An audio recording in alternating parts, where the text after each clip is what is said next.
Jadi saya dah ajar pada tuan-tuan bagaimana cara nak mengenali santau. Banyak sangat cara. Antaranya kuku tuan-tuan di bahagian bawah berwarna hitam. Ni bahagian bawah dekat dengan kulit. Sekarang warna putih. Cuba cek tengok warna hitam ke putih? Putih, insya-Allah selamat. Hitam ustaz. 1 ke 2 ke 5 ke 10 jari hitam.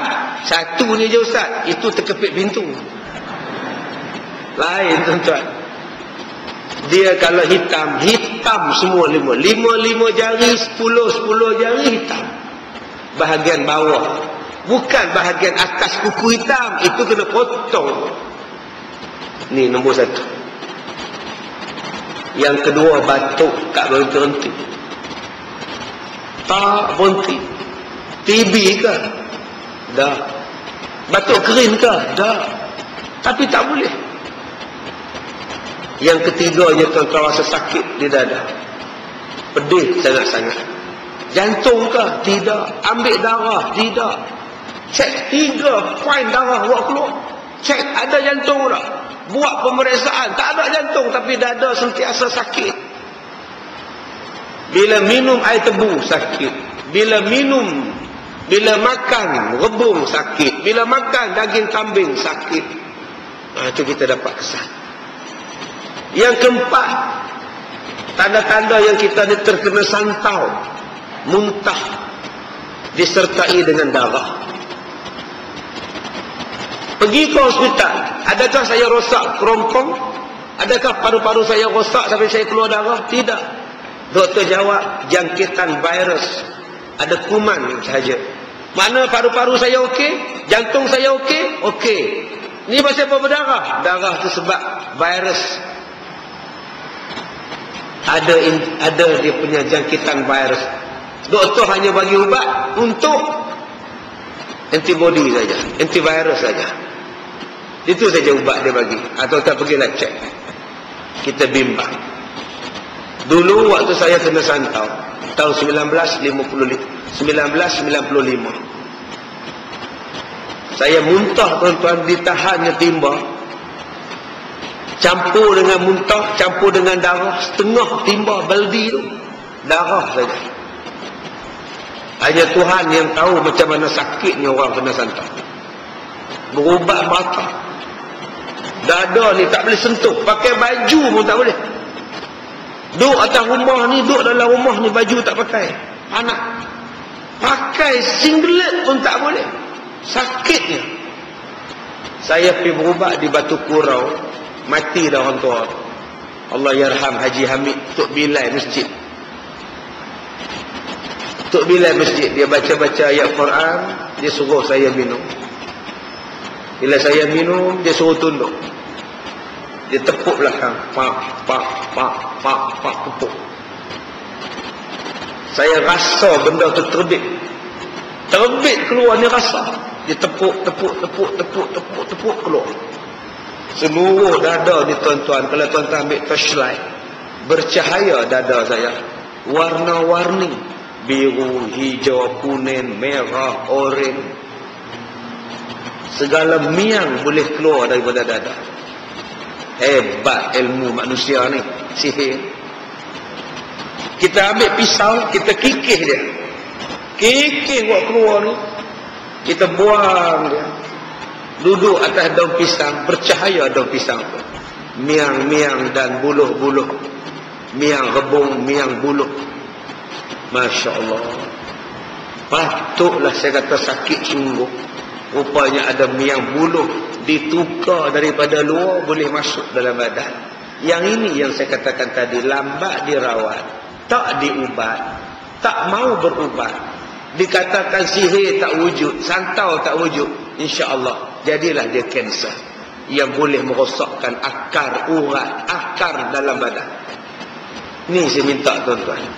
Saya bukan nak menakutkan tuan-tuan, tapi saya minta. Hari ini penyakit kanser terlalu banyak sangat. Kanser kalau nak ubat, saya kata banyak kali dah, tolong bangun sembahyang malam. Bangun sembahyang malam, insya-Allah. Tuan-tuan tahajud, tuan-tuan bangun sembahyang malam. InsyaAllah. Tadi saya jumpa dengan Ustaz Zuhir tentang Mekah.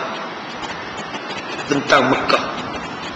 Mekah ni pusat graviti. Saya baru perasan, tuan-tuan.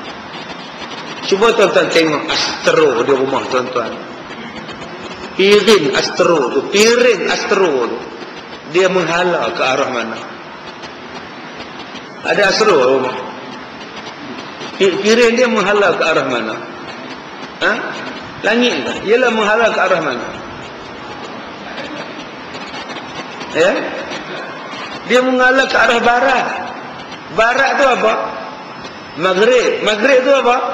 Kiblat. Tuan-tuan tak pernah kaji.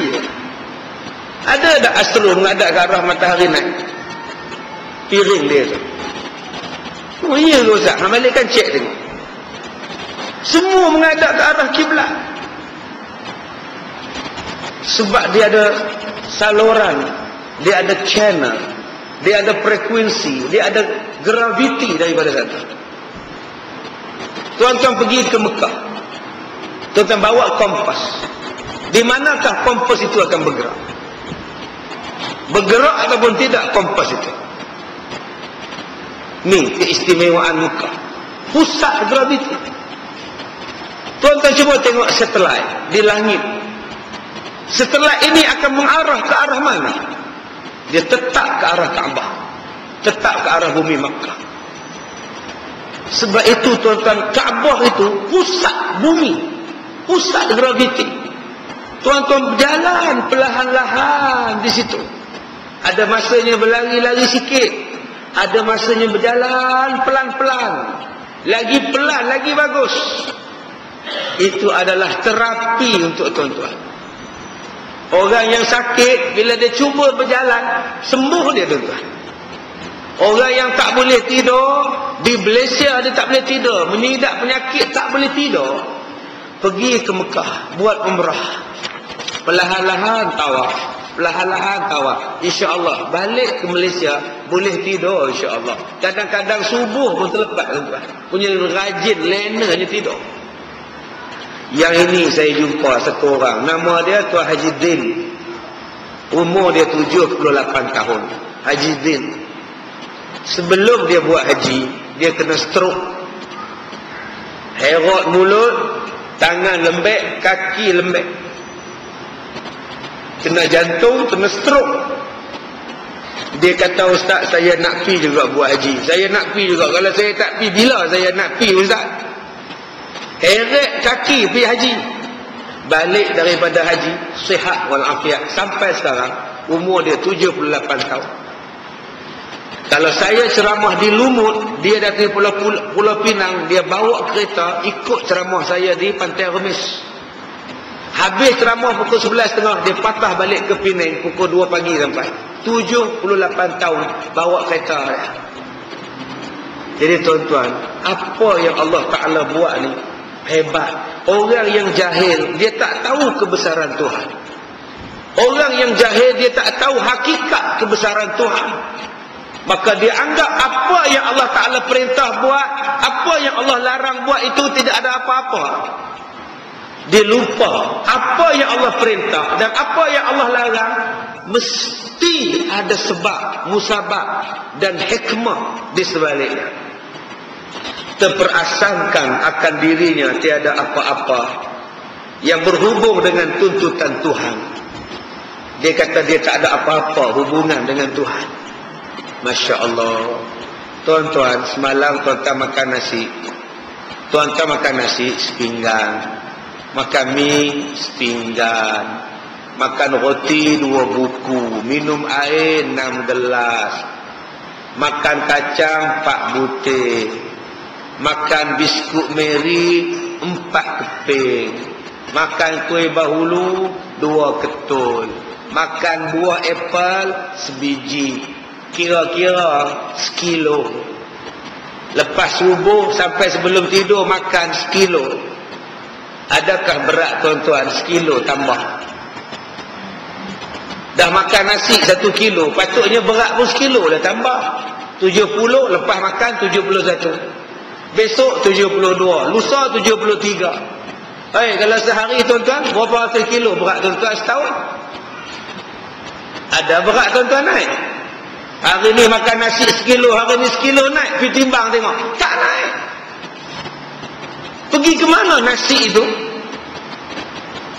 Tapi dia tak perasan kebesaran Tuhan ada dalam diri dia. Ciptaan Allah yang begitu hebat. Dia makan burger, 6 ketui burger. Kira-kira setengah kilo. Ada dia berat setengah kilo? Tidak. Ini kebesaran Tuhan. Orang yang tak pernah fikir kebesaran Tuhan, dia makan. Dia hanya makan. Dia tidak fikir bagaimana Tuhan ada dalam hubungannya. Ada tuntutan di situ. Tetapi jikalau manusia itu mengetahui sebenar-benar pengetahuan akan kebesaran Tuhan dan tingginya kekuasaan Allah, menyiksa orang yang berdosa tentulah tidak senang hati dan tidak luput satu masa daripada duka citakan diri, takut jatuh di dalam seksa Tuhan dan balasannya.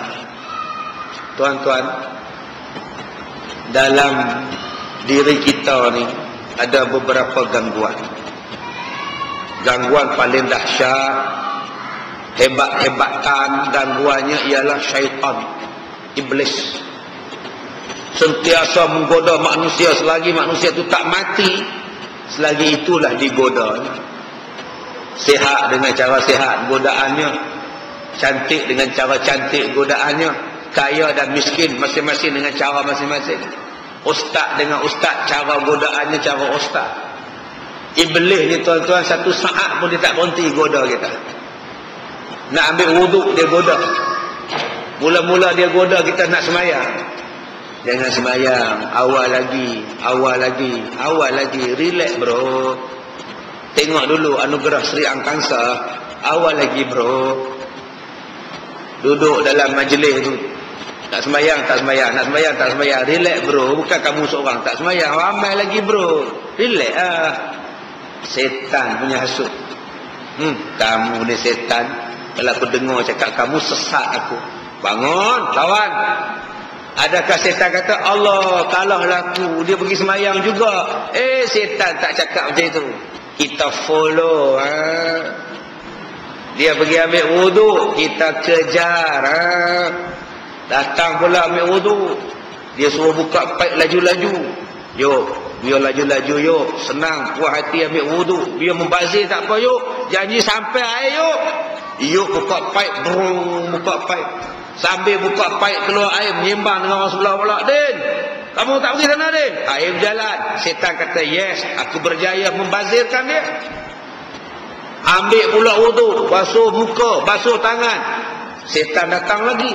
Yuk, muka belum basuh lah. Oh Allah lah, basuh balik muka. Dekat 6 jam ambil wuduk tuan-tuan. Jadi penyakit was-was. Tapi kalau dia berjaya, dia ambil wuduk elok, dia tak membazir elok, setan kata, hoi, tak apa, aku kejar kamu masa nak semayang. Masa nak semayang tu, tengah duk pakai kain pelekat, nak pakai baju Melayu, anak buka televisyen.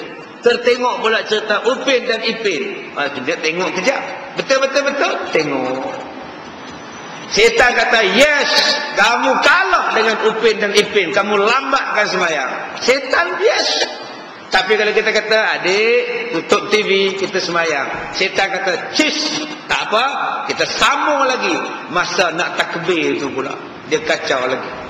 Tu yang dikacau waktu takbir banyak tu. Allahu Akbar. Terlupa sebut rakaat pula dah. Ulang balik, Allahu Akbar. Ya Allah, lillahi ta'ala, terlupa pula dah. Setan wah-wahkan macam itu. Itu yang jadi Allah. Udah macam nak berenang tuan-tuan. Setan dia kacau sampai habis. Kalau tuan-tuan boleh melawan setan, tuan-tuan menang. Yang kedua, dalam badan kita ada satu lagi benda, nama dia ialah nafsu. Nafsu ni tuan-tuan boleh lawan, malah tuan-tuan boleh bercakap dengan nafsu. Kenapa tuan-tuan tak bercakap dengan nafsu? Cakap. Nafsu tengok satu perempuan, Janda. Datang sembahyang maghrib, balik rumah, jalan kaki seorang-seorang balik ke rumah. Dia janda. Tanya ada siapa di rumah dia. Kamu pergi mengendak yuk. Mengendak kat bilik air dia. Mengendak. Bilik air dia ada tingkap, kamu bubuh handphone kamu masa dia masuk tanda. Macam mana nak tahu dia masuk tanda? Lampu dia buka, mestilah dia masuk tanda. Mula-mula lampunya gelap, kemudian cerah, mesti dia masuk. Kamu tak yang hendak, tak apa, kamu rakam dengan handphone. Kita backup. Itu cerita apa tu tuan? Kita backup, kita bakar je. Tuan-tuan letak macam itu. Setan nafsu tu terang ambil gambar, balik rumah nengok, ini apa ni? Silap pula nengok je. Nafsu, kamu mendak dia, kamu raba dia. Macam mana nak lawan nafsu? Tuan-tuan kena cakap dengan nafsu. Weh, yang kamu bodoh pergi raba dia buat apa? Kau nak masuk neraka? Bodoh punya. Pam bagi penampar mulut. Diri sendiri tak apa. Pam, bodoh kamu. Kamu ingat kamu nak ajak aku masuk neraka ke? InsyaAllah tuan-tuan takkan buat jahat. Tuan-tuan dah mengalahkan nafsu. Tuan-tuan nak marah dia. Aku penampar budak ni kan? Tuan-tuan duduk diam-diam. Duduk diam-diam. Jangan tampar. Kamu tampar bukan ada penampar kembali, leceh je. Baik kamu duduk diam-diam. Tuan-tuan boleh kontrol nafsu. Masalah dia, kita tak nak melawan nafsu. Kita tidak mau bercakap dengan nafsu. Ada seorang ulama, dia berjahat nak buat jahat. Dia berniat nak buat jahat. Dia kata, celaka kamu nafsu. Kamu nak ajar aku buat jahat. Dia buka jubah dia, tinggal seluar je. Dia berguling di tengah padang pasir. Berguling, pergi balik, pergi balik, pergi balik. Padan muka kamu, padan muka kamu. Ada niat nak buat jahat, padan muka kamu. Dia padan diri dia sendiri, tuan-tuan. Lama-lama dia rasa letih, penat, buat lagi jahat. Dia pun pakai baju balik, sembahyang taubat, Allahu Akbar. Begitu dahsyatnya nak lawan hawa nafsu. Sebab itu ulama-ulama tasawuf, ulama-ulama sufi mengatakan bahawa nak melawan hawa nafsu kena ada dua. Satu dengan perbuatan, pukul nafsu kamu. Dan satu lagi nak melawan hawa nafsu ialah dengan mulut. Mulut lawan. Jangan buat dosa, jangan buat dosa. Allah larang, Allah tak bagi, jangan buat. Itu untuk nafsu tahap rendah. Nafsu yang tahap tinggi, agak-agak tuan-tuan kalau nak rogol orang, ambil tempurung, katok kemaluan. Biasa ni nak buat orang ni, InsyaAllah tuan-tuan, kemaluan pun menjerit, aduh menjerit dia. Tak jadi rogol lah tuan-tuan. Ini bila rogol, nak rogol orang, kita kejar. Memang kena rogol lah. Atau ustaz, kalau kita nak mencuri, kena potong sekejap ke ustaz? Terpulang tuan-tuan. Jangan sampai tahap sampai potong tangan pula. Tapi kita boleh bercakap. Kamu tangan, kamu ni nak ajak aku mencuri. Nanti kamu je nak repot aku di hari kiamat. Banyak cantik kamu. Curi sekarang, nanti kamu nak repot pada Tuhan. No way, man. Biasa tu. Tapi orang tengok gila. Kalau tuan-tuan tengok orang macam tu, kamu ni pun satu je. Pandai-pandai nak suruh aku curi di tabung masjid ni. Itu jahat ni. Orang luar tengok apa? Dia bukan gila. Sebab itu orang tengok ulama sufi, orang tengok dia pun gila. Orang tuduh ulama-ulama sufi ni tuan-tuan gila. Padahal dia pun bukan gila, dia pun menolak. Dia pun menolak dengan nafsu dia pak. Jangan buat haram. Astaghfirullahalazim. Tapi orang awam tengok, dah 6 bulan dia cakap seorang-seorang tadi. Memang dia cakap seorang-seorang, dia sebab lawan nafsu dia. Tapi memang setengahnya gila sungguh. Baju tak pakai, seluar tak pakai, udah mandi dekat rombak, dekat air pancuk tu, relax je. Abang dia tu dah lah mandi, cakap seorang-seorang. Ahli sufi tu, pula otak kamu ahli sufi. Udah selanjang bulat tu sufi apa? Jadi tuan-tuan kena faham. Sebab tu tuan-tuan, ahli sufi kita tengok perangai dia pelik. Dia pakai baju putih macam abang kita ni, Cik Samsuri. Tapi dia ada kalam, dia ada pensel. Apa dia buat? Tiap-tiap kali dia buat dosa, dia tulis. Tulis benda dosa di baju. Tiap-tiap kali dia buat dosa, dia tulis. Dia lupa pada Allah. Aku lupa Allah. Lupa pada Allah. Masya Allah. Sat lagi tulis. Malam sat lagi, dia tengok dekat baju dia. Ya Allah, banyaknya dosa. Dia ambil air semayang, dia semayang taubat.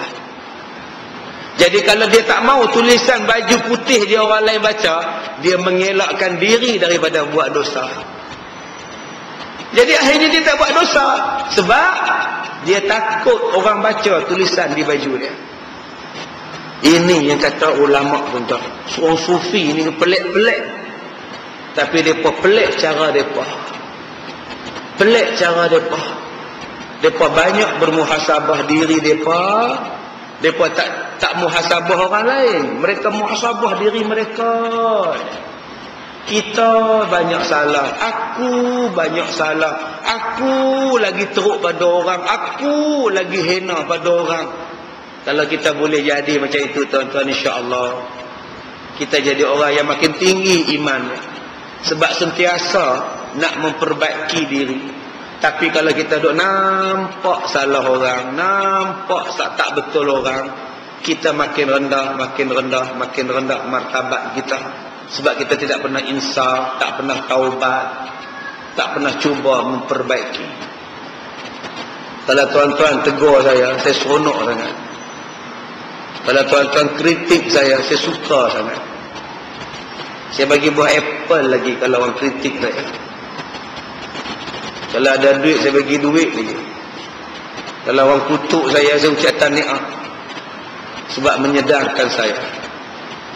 Tapi berbeza dengan sebilangan orang, bila ditegur, dikritik, dinasihat, melenting, tak boleh terima hakikat.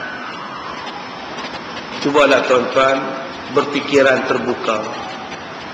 Janganlah kita ni menutup sampai orang lain tak boleh tegur. Suami tegur, terimalah teguran isteri. Walaupun makan minum isteri tu kita yang tanggung. Tapi kalau dia tegur, terimalah. Sebab kita tak nampak buruk kita di belakang. Sebab mata kita di hadapan. Kita tak nampak buruk kita di bawah perut. Sebab perut kita boroi. Kita tak nampak kaki di bawah. Kita tak nampak tepi ni sebab mata kita depan. Tapi isteri kita nampak belakang kita, nampak tepi kita, nampak buruk kita. Kita kadang-kadang tak nampak. Jadi orang yang nampak tu dia tegur. Dia bukan dengki, dia sayang. Tapi bila isteri tegur, kamu diam, kamu diam, kamu diam. Abang saya, kamu diam. Tak sempat kawan tu cakap. Abang saya, sekali lagi, sekali lagi. Itu je bahasa kita ni. Tangan yang berbicara. Sekali lagi, bagi saya lagi. Satu dia bagi penangan, satu lagi dia bagi talak. Kamu nak ke? Nak sangat ke cerai ni? Nak sangat ke? Itu bahasa dia. Sedangkan kadang-kadang isteri itu menegur kita untuk kebaikan. Tapi kita tak mau terima hakikat. Begitu juga dengan isteri. Kadang-kadang suami tegur, tapi isteri rasa aku yang tanggung makan minum. Isteri kata aku yang bayar semua. Suami aku gajinya berapa sen sangat. Suami aku tak kerja, kena buang kerja, duduk di rumah sebulan dua, tiba-tiba nak nasihat aku, pirak. Akhirnya jadi apa? Yang ni yang kata nafsu tadi. Kalau kita boleh mengalahkan nafsu tu tuan-tuan, insya-Allah kita akan jadi orang yang baik. Kalahkan nafsu, biar nafsu tu tertiarap, bukan kita yang tertiarap. Baik. Dia kata kalaulah sesiapa yang mengetahui kekuasaan Tuhan tidak senang hatinya dan tidak luput satu masa daripada mendukacitakan diri, takut jatuh dalam siksa Tuhan dan balasannya di atas orang di atas orang yang bantah apa perintah Allah berdasarkan sabda Nabi sallallahu alaihi wasallam. Diriwayatkan daripada sahabat Nabi yang bernama Abu Dzar Al-Ghifari radhiyallahu anhu, katanya, telah bersabda Rasulullah sallallahu alaihi wasallam, bahwasanya aku melihat barang yang tiada melihat sekalian kamu, hai umatku. Wahai umatku, kata Nabi, aku ni nampak benda yang kamu tak nampak, dan aku mendengar apa yang kamu tidak mendengar. Kalaulah kamu, dan adalah aku melihat yang kamu tak nampak, ialah malaikat, pokok, batu, semuanya sujud kepada Allah Subhanahu wa taala. Apa yang Nabi nampak? Nabi nampak malaikat sujud, batu sujud, pokok pun sujud. Malah aku mendengar mereka bertasbih kepada Allah. Nabi Muhammad berjalan di atas pasir. Nabi Muhammad mendengar suara-suara tasbih pasir. Nabi Muhammad berjalan di bawah pokok, suara tasbih pokok tu Nabi dengar. Masya Allah, kita ni umat biasa ni tak dengar, tuan-tuan. Tiba-tiba ada orang yang kata Nabi Muhammad ni macam kita. Nabi ni macam kita je, tuan-tuan. Nikah beranak berak kencing macam kita, kata dia. Geram benar, tuan-tuan. Macam kita apa? Kamu ada dengar apa? Orang mengaji pun kamu pekak tak dengar. Orang mengajar pun kamu tak dengar. Sama apa? Nabi nampak apa yang kamu tak nampak. Nabi dengar apa yang kamu tak dengar. Orang hari ni kata Nabi Muhammad ni istimewa, biasa je. Dia lahir-lahir tu tak ada apa istimewanya. Buat apa sambut Maulidur Rasul? Dia macam budak kecil lah, macam budak-budak biasa yang beranak tu. Apa istimewa? Dia serupa. Subhanallah. Nabi Muhammad lahir-lahir sujud. Anak kita lahir-lahir beranak nangis. Nabi Muhammad tak ada nangisnya. Lahir-lahir alhamdulillah, subhanallah, alhamdulillah, terus sujud pada Allah. Sama kejadah apanya. Anak kita lahir-lahir umur 6 tahun, 8 tahun kena sunat. Nabi Muhammad lahir-lahir sudah disunatkan. Sama apa kebendanya. Nabi Muhammad lahir-lahir saja naik cahaya sampai ke langit. Anak kita blackout tu kan, padam lampu. Nabi naik cahaya sampai ke langit. Kita boleh jawab kelahiran Nabi Muhammad samalah macam kelahiran anak-anak kita, gitu dia. Astaghfirullahalazim. Apalah nak jadi ni, tuan-tuan. Tuan-tuan ingat anak Nabi Muhammad masa kecil-kecil lari macam budak tu kan? Anak kita lari macam tu. Tuan-tuan jangan marah. Dia bukannya Nabi. Nabi tak ada lari macam tu, tuan-tuan. Nabi sejak daripada kecil tak pernah keluar daripada rumah tanpa memakai baju. Tanpa memakai baju, tak pernah. Bila Nabi nak buka baju, malaikat tampar belakang Rasulullah. Rasulullah pakai balik. Dia cari siapa yang tampar. Akhirnya Rasulullah keluar daripada rumah, main bola sekalipun tak pernah tidak memakai baju. Tak pernah tak pakai baju. Sentiasa memakai baju. Tuan-tuan di sini tu imam, ustaz, Pak Haji. Keluar rumah dulu main bola pakai apa? Tak pakai seluar katok ya. Ustaz tak ustaz, seluar katok main bola. Baju tak pakai. Dia ada 2 tim. Satu tim pakai baju. Okey, hampa punya tim jangan pakai baju. Bukan ada jersey bola. Dulu budak-budak. Satu tim buka baju, pakai seluar saja. Satu tim tak pakai baju. Hujan lebat main. Main pula tengah bendang, selek sana, selek sini. Balik rumah mak marah. Dengan perkotoran ini mak tak mampu membersihkan pakaian kamu. Dengan sebut pencuci ni, sudah tuan-tuan. Itu iklan TV tu. Tidak lagi dengan sebut pencuci daya, dengan daya, tuan-tuan. Ya Allah, Nabi Muhammad tak pernah macam itu, tuan-tuan. Jadi jangan hina Nabi dengan mengatakan bahawa Nabi sama dengan budak-budak, anak-anak orang biasa. Nabi tak sama. Sejak daripada mengandung mak dia sampai wafat, Nabi tak pernah sama akhlak keburukan macam akhlak orang biasa. Tidak. Macam keburukan akhlak biasa, tidak. Allah pelihara Nabi Muhammad sallallahu alaihi wasallam. Baik. Maka sekalian kamu tahukah demikian dengan khabar Nabi bahawa betapalah besarnya Allah Ta'ala sehinggalah apatis samai, melendut langit, dan sepatutnya pula bahawa langit itu melendut dengan sebab banyaknya isi malaikat di dalamnya, hingga jadi melendut ia. Tiada ada di dalam langit itu tempat selebar 4 jari, melainkan malaikat menghantarkan mukanya sujud kepada Allah. Di atas langit sana tuan-tuan, tidak ada ruang lapang selebar 4 jari, tidak ada. Melainkan setiap satu tempat dipenuhi dengan malaikat, sehinggalah melendut langit itu. Tapi kami tak nampak ustaz. Ya, sebab kita bukan Rasulullah. Tapi kami tak nampak ustaz. Ya, sebab kita tak sama dengan Nabi Muhammad sallallahu alaihi wasallam. Itulah jawapan yang sangat mudah dipahami. Bila sekalian kamu ketahui akan yang demikian dengan khabar Nabi, maka fikirkan olehmu betapa besarnya Allah Ta'ala, betapa hebatnya Allah Ta'ala, hingga tiada lapang sebesar tangan di atas langit melainkan menjadi tempat sujud bagi malaikat. Dan pula langit itu bukannya alam yang kecil, bahkan ianya satu alam yang sangat besar dan luas.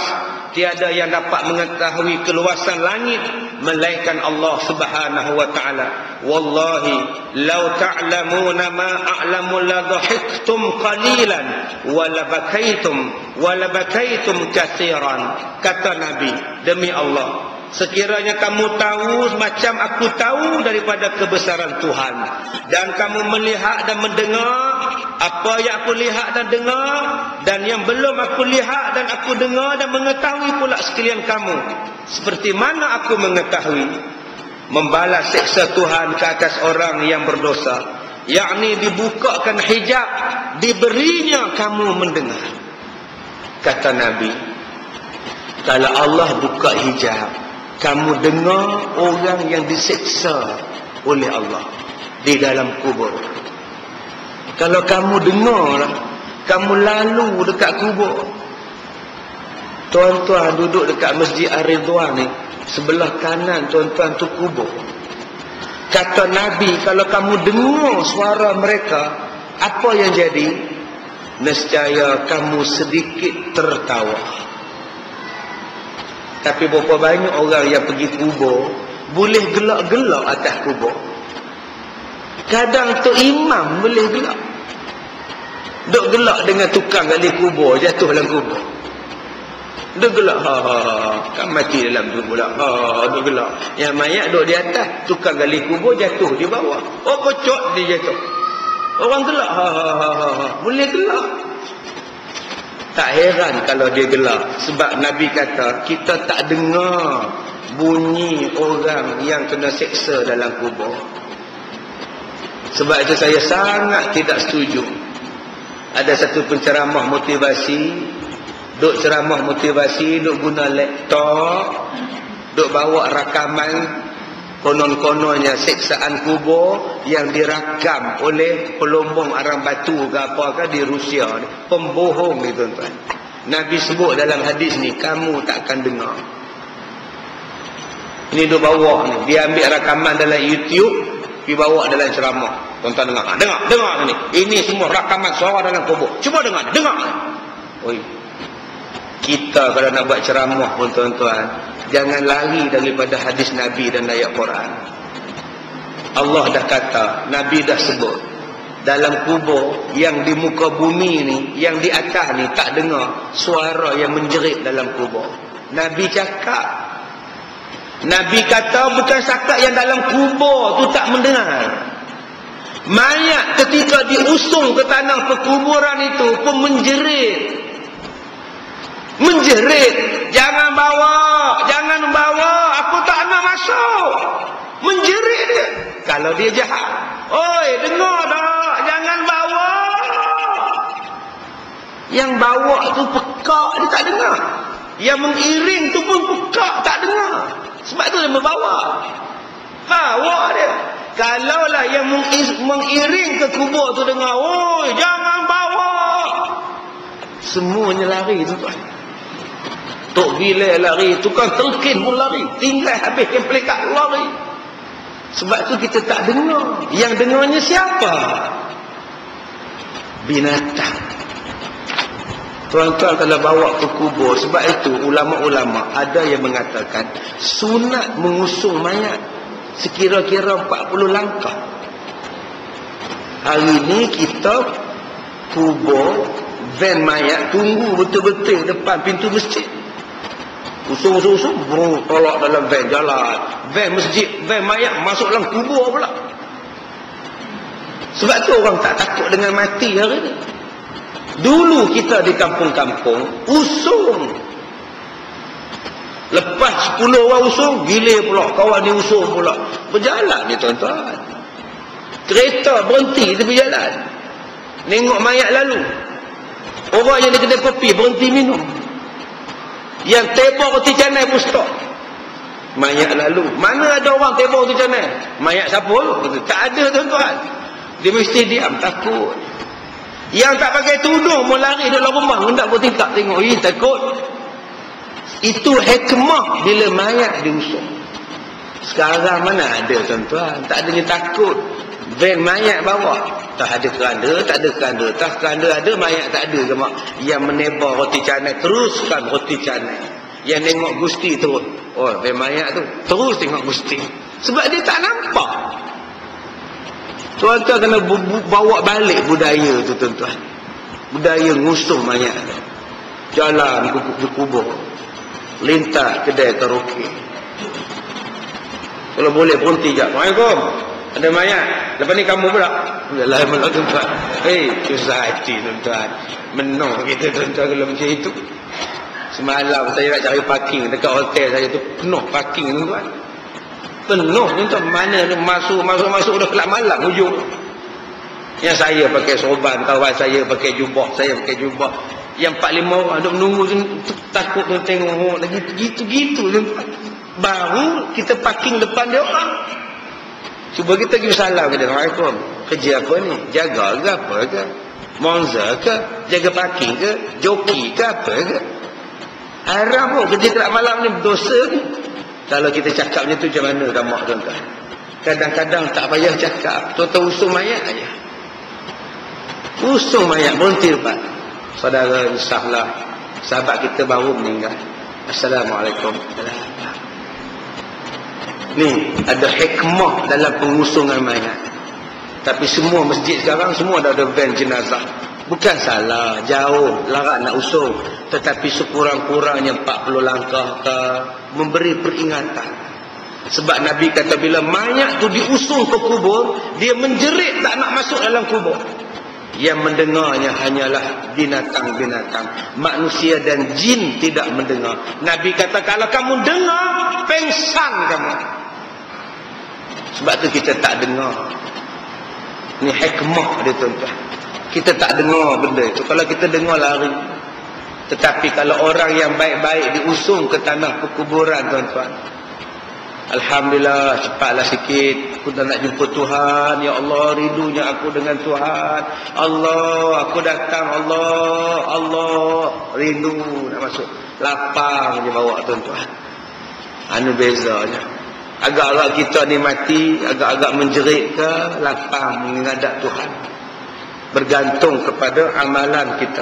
Nabi kata kalau kamu dengarlah orang yang diseksa dalam kubur, nescaya kamu sedikit tertawa, nescaya banyak menangis.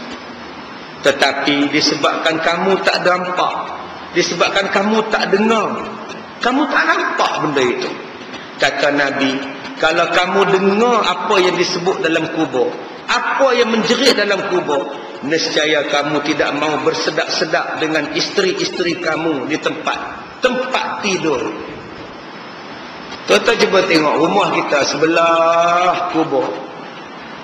Depan rumah, depan kampung, depan taman tanah perkuburan. Tak takut apa pun. Pasal apa tak takut? Pasal tak dengar. Kalaulah mereka tu depan tanah kubur rumah mereka tuan-tuan, confirm tak beranak isteri.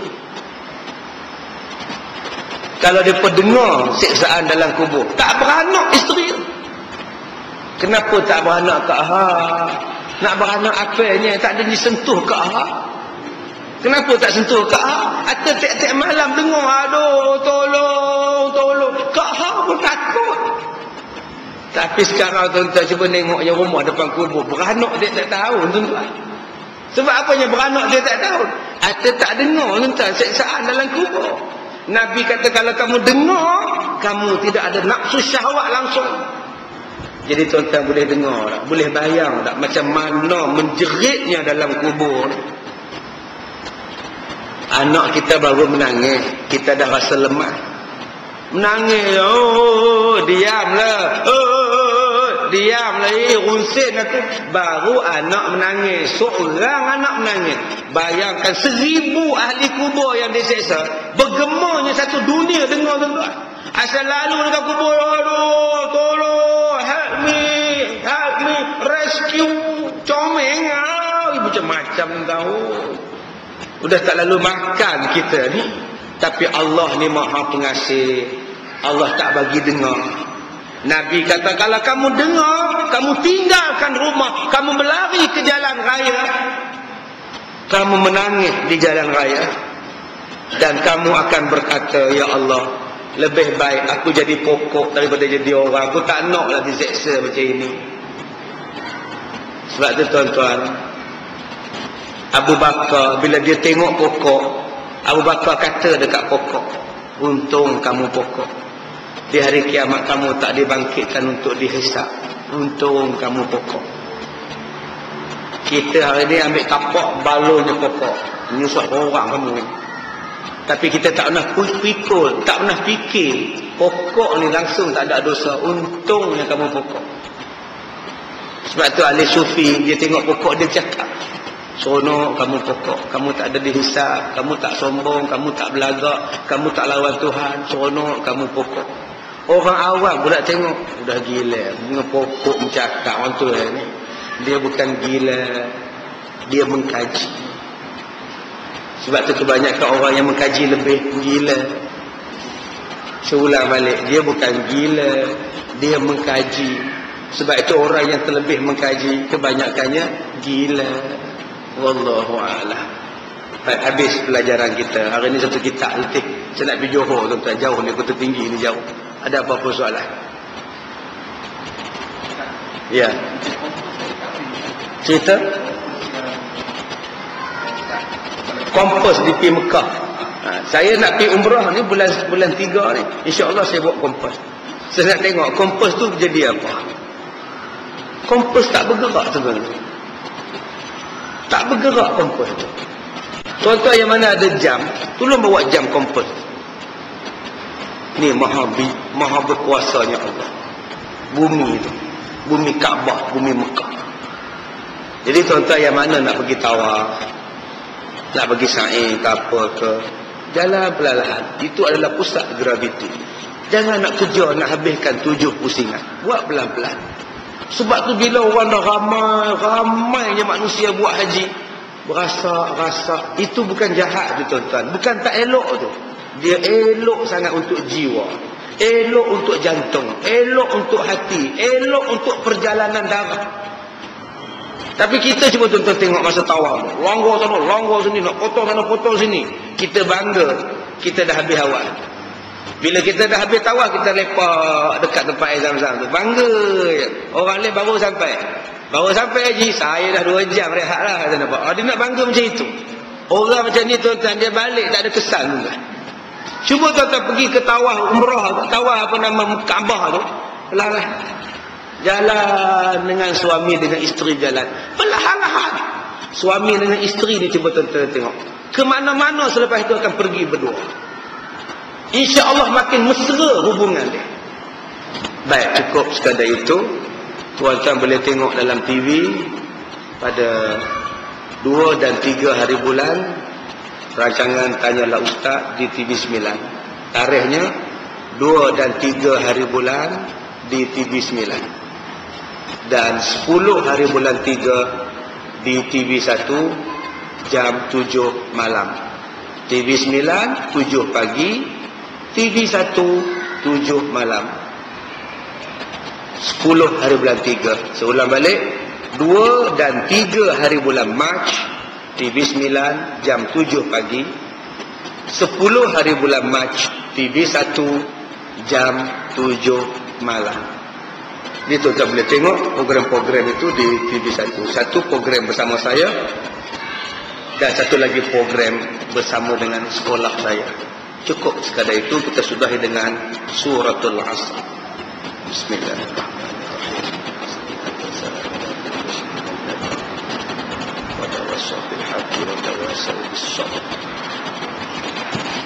Bismillahirrahmanirrahim.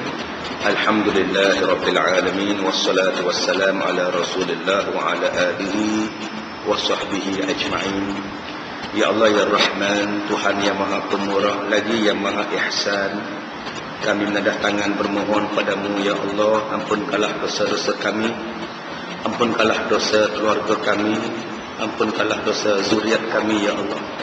Ya Allah ya Rahman, ampunkanlah dosa kami dan dosa kedua ibu bapa kami. Kasihilah mereka sebagaimana mereka mengasihi kami sewaktu kami kecil.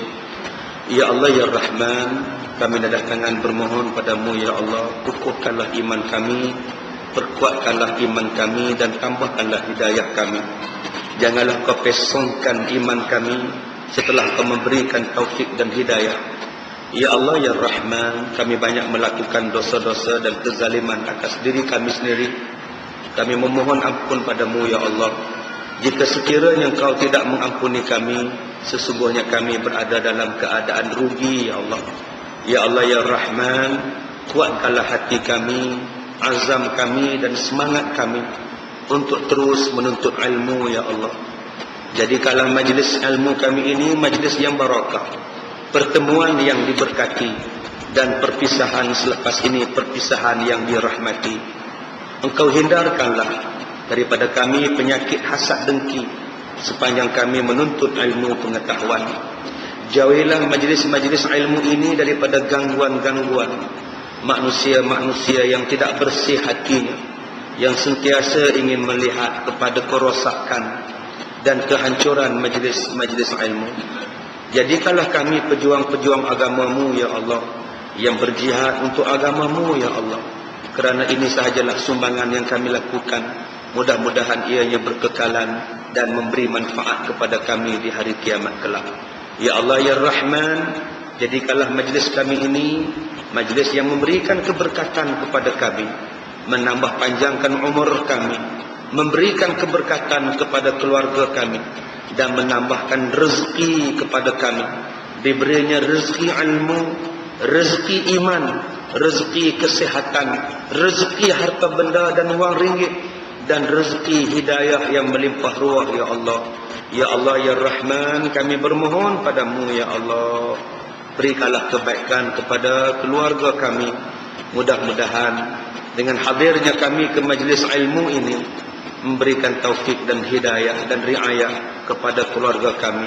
Jadikanlah negeri kami negeri yang baik, negeri yang dipimpin oleh manusia yang beriman, dan kami berada di bawah naungan-Mu ya Allah. Rabbana atina fid dunya hasanah wa fil akhirati hasanah wa qina azaban nar. Wa sallallahu ala sayyidina Muhammad wa ala alihi wa sahbihi wa barik wa sallim. Walhamdulillahi rabbil alamin. Saya minta maaf jika terkasar bahasa. Assalamualaikum warahmatullahi wabarakatuh. لو في يوم كان الحمل عليك تقيل وتايه لوحدك مش لاقي دليل، والهموم تخلي الليل طويل